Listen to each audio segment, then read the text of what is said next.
Got Clay Henry with us for the next couple of segments. Got any questions for Clay? 877-377-6963. Clay, what's up? What's going on today?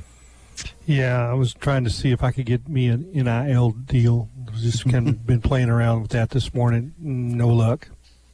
Well, I mean, you have plenty of sponsors for Hogs Illustrated. Yeah, just and not that's why I couldn't necessarily do it. Clay Henry only sponsors. Yeah, that's why I have to stay away from that. I can't be representing myself. Well, is this something? Let me just present, a situation here. Is that something that Hogs Illustrated?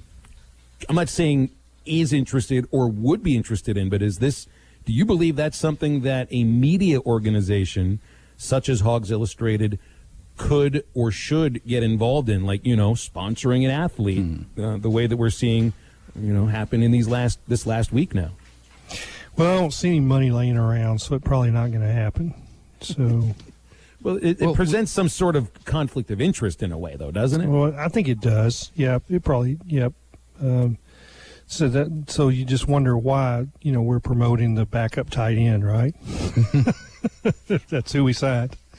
Well, I know that. As far as like on a national base, they're not really this anymore, but they did, I guess, technically start out as somewhat of a media organization in Barstool. They started out with a magazine and started to try to cover sports from a different angle, but they've come out and they're sponsoring athletes.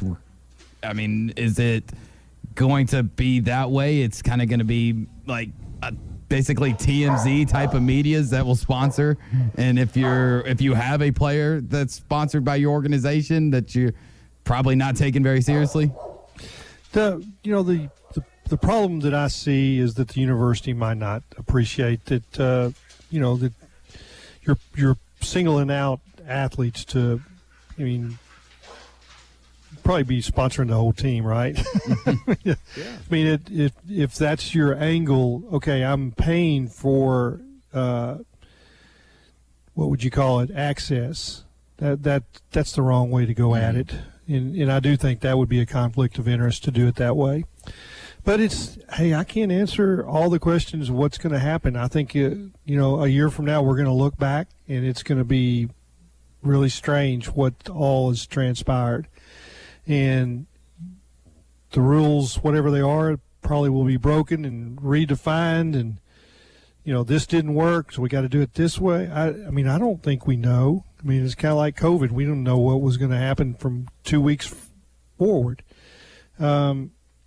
The grand scheme is probably more what I'm interested in talking about, not the little stuff, because that would be little stuff. It appears to me that the big schools got held back by the little schools, and that the Power 5 schools probably would have liked to have done something along these lines, or at least move forward with stipends and other aspects a lot sooner than what this has, and it might not be in this position right now, but that the NCAA, the rules by and large are made by the majority, which is not the Power 5. Mm-hmm.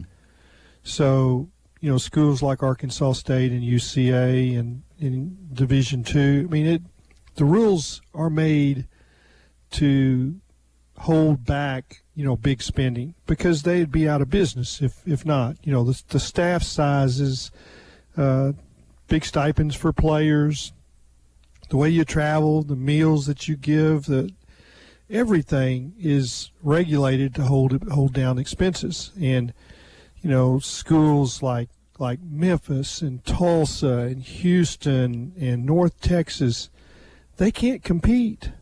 And the only way they can is to vote regulations for the bigger schools that will keep them in focus budget-wise.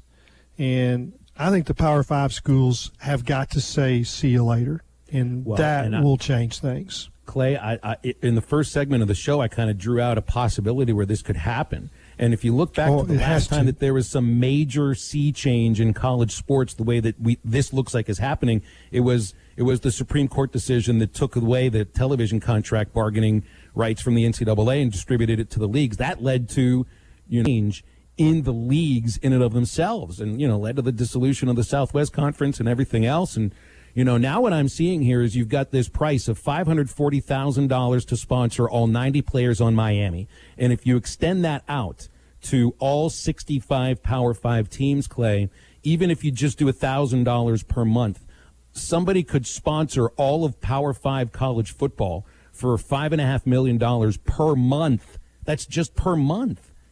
You know what I mean? So this to me is the way that the Power 5 gets separated. Yeah, through and I think money from the outside. And it should have happened 10 years ago. And the powers that be, every time there was any kind of regulation to come up that would be more spending than it was voted down. And, I get it. Southern Miss can't do that. South Alabama can't do it. I mean, it's got to be the Power 5 schools that decide, here we go, and then have their own rules, have their own enforcement, and put teeth into it, and give players money and call them what they are, that they are semi-pro or whatever. I mean, if you don't want to say they're pro, but the student athlete moniker or whatever is just been a joke. And every time a coach or someone says student athlete, they don't want to say it. They've been told, oh, this is our way. This is how we're going to hold down the players and keep them, from being paid. But I didn't like the idea that we're losing the amateur status, but it's gone. Yeah. And let's do something that it can be the same for everyone, and there can be equity and parity in the way, because right now there is not. It is a mess, and you want to call it slush funds, you want to call it whatever it is, but it is loose, and it is not going to be fun to watch. Well, what it leads to, Drew. I'm not talking about the games. The games are going to be great. But this was kind of like what you were touching at, Drew, when we were speaking about this in the first segment.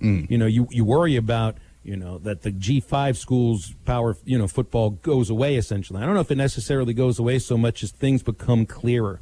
We no longer act that like this is all Division I sports. Like it's all on the same level. Exactly, because let's be honest here. Power 5 football is different than Group of 5 football. You might have the upset here or there. It's a different level of athlete. It's a different level of football. And Clay, I agree with you. I'd like to see a clearer separation of that, not just in football, but in baseball too. But of course, it's all about football. Yeah, and it may be that the Power 5 teams don't play anything but Power 5 teams, and that's okay too. And it's if you can't afford it, then don't buy it. And that's the way I've lived my life, and I look at things, and I've never had a Cadillac. I mean, I can't afford it. I mean, I know that I can't. So don't even talk about it. And most of the schools, they cannot afford it. And so their way is to try to keep anybody else from buying what they can afford. And Clay, I don't necessarily disagree with anything you said. I think everything you just spat off about financials and that Arkansas and other Power 5 programs can afford more than Southern Miss, North Texas, Memphis, and a lot of really good Group of 5 programs. But if it's going to be about who's willing to spend the money, I think then the Power 5 should also come with demotions. If you're going to demote, basically take everybody else in the Group of 5 who actually is somewhat spending money, like a Memphis, Cincinnati, Central Florida, Houston, who are putting a lot of dollars in these programs. I think they deserve to have that rewarded when you have schools like Rutgers, Kansas, and Washington, not Washington, Oregon State, and other Power 5 programs who aren't spending the money, they aren't producing on the field, and therefore they shouldn't be rewarded with the type of money that comes with being a Power 5 program if they're not putting a Power 5 program on a field. Relegation and promotion. The problem there, I want to go some more. Absolutely. I want to dig into this more. We just got 15 seconds until the break hits, so we got to hit that and then definitely get further into this, because I mean this is it's wild, wild west, man. This is the great frontier. So before the West was settled in the United States, and it's college sports. And we're back with more of that. A new sponsor on Halftime, Wave Rural Connect, local rural internet provider. Wave lives and works where you do. Fast fiber internet starting at $49.95 for 100 megabits per second. Plus, you can get a gigabit for $79.95. Television packages starting at $32.95. Fiber phones starting at just under $30. Wave Rural Connect can help your business, bringing urban quality services to your hometown businesses. You can call them at 833-4WAVE-RC. That's 833, the number 4, WAVE-RC. Wave Rural Connect and Arkansas Valley Electric Cooperative, changing the communities that they serve. Clay Henry with us here for this last segment of hour number 1. And Clay went into the break there with the thought from Drew about if Power 5 were to get separated from the rest of college football by companies, some way, from name, image, and likeness, and you worry in the case, Drew, of group of 5 schools that care about college football and monetarily. There are a lot of them. Memphis, Cincinnati, Central Florida. There's many of them, and then compare that to like a Kansas. And right. So Clay, you had thoughts on this, the idea of maybe relegation, promotion. I don't know how this works. Yeah, that Drew was the one that said relegation. I don't think there would be any way it could work. What you've got is athletic departments. You have some of those schools that you mentioned that try in football, but they don't try as an athletic department. They do not try in other sports. They're whipping boys. They travel in vans. Their programs, you go down through the list and, you look and they've got one set of uniforms or they don't. It's and I'm not talking about anybody in particular, but I'm talking about them as a group. They're not the same. They do not fund their other programs the same. They don't compete in the same way. They do not try in other sports. They may try in one sport. For instance, University of Tulsa, they may try in women's golf. They don't try in track. They do not. So you cannot put those programs in the SEC. They also don't go by the same academic standards in admissions. Yeah, they do look at the NCAA guidelines, but an athlete that's eligible in the SEC has to, their transcript has to have certain levels of math, the core schools in the academic stand. So what I'm saying is it's not apples to apples, it's apples to oranges. And so relegation would not work in that regard. You either are a Power 5 or you're not. I'm sorry, that's just the way it is. But it hasn't always been that way. We go to the Big 12, who just got gutted, and they needed some programs. Would you have said that TCU was on the same level as Baylor and Texas? They were a Southwest Conference school. So was Houston. Yeah, but Houston has always been, as far as their standards, different.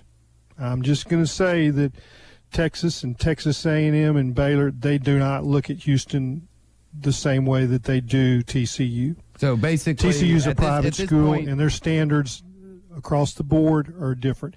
So, you can argue a lot of those things. I don't see them.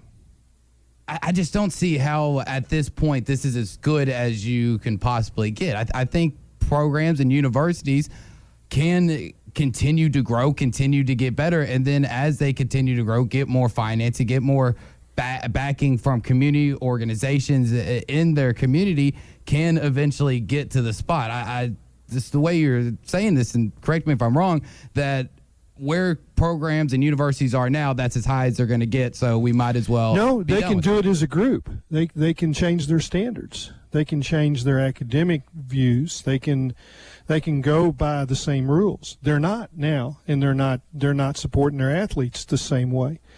It would not be fair to put some of the Group 5 teams into the SEC with the way they're funded, the way they're handled, and that there's a reason why the Southeastern Conference is what it is. There's a reason why the Big 12 and the Pac-12 and the Big 10 and the ACC, that they are, the schools that have chosen to be competitive across the board in athletics, and they've formed conferences and put in place guidelines that are tougher than some of the others. There's a reason why an athlete can leave a school and eligible at one place and be eligible somewhere else, and that's true, and they would not survive for very long, and they have not been admitted for the reasons why I've just said. When the SEC expanded, Memphis wasn't considered, right? That's correct. Houston is a unique circumstance in the state of Texas. It is a it's not traditionally it's a commuter school is what it is. It's not the same as those other state universities. It's not the same as Texas Tech. It's not the same as Texas A&M, Texas. We know that, and they're not going to be in the Big 12. And I was surprised when they admitted them in the Southwest Conference in the first place. Let me jump in as a referee here for just a moment because, Drew, what I hear from you, Drew, is a Memphis fan, someone who's also connected to it differently than a fan, that alumni that sees it, from that perspective of what happens to us. What I'm hearing from Clay, and I think this is probably the attitude that most, if not all, of the athletic departments out of Power 5 would look at it, is we're not responsible for what happens to those schools. We're worried about us. We're worried about our leagues that we are a part of, our conferences, and this, the schools that so to speak are similar to us. So why we're in those same leagues? It's not up. It's the same idea as FCS playing FBS. If FCS doesn't play FCS for the bye games, they don't exist. It's not on FBS teams to keep FCS afloat. Clay, is that what I'm hearing from you? Because that's also the way I look at it. I'll give you a point of reference. So when the Power 5 schools wanted to change the rules for college baseball, and bring the volunteer coach into a real coach and giving benefits and those kind of things. It was schools like Memphis that voted against that. They did not want to spend that kind of money. Mm-hmm. And it happens over and over and over. And when it's time to say, okay, I want to be there, well, you've got to walk the walk. You got to act like it first. Yeah, you can't vote against those kind of measures and then say, here I come, but let's keep it down low. Let's don't spend that kind of money for those other sports because we don't really, really care about baseball. Because if we did, we would want the volunteer coach to be a full-time coach. When you have the most athletes per coach of any sport and you're not funding it.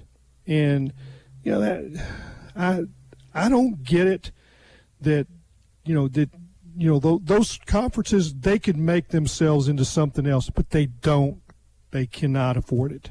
I'm not saying you're wrong, but the thing that's got me a little heated is the fact that I've seen a lot of these programs evolve over the years because I've been a diehard fan and alumni of one of these programs, that you see the transition, you see the schools getting better. Yes, when some of those votes were brought up, Memphis didn't have the money. So, of course, they're going to vote towards what they think benefits them best. But basically to say that everything that they have done as far as facility-wise, as far as winning on the football field, as far as paying coaches, and everything that University of Memphis, Central Florida, Cincinnati has done over the last decade is almost in vain, and we probably shouldn't even try to do it in the first place. You're right.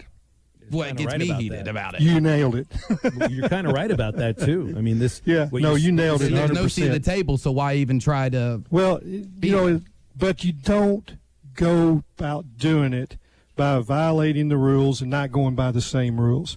And when you do things in basketball that Memphis has done, then I can't take it serious. I really just can't. And I mean, it's basically last year you played an ineligible player, knew you played an ineligible player until, the court said, yeah, you're right, it's an ineligible player.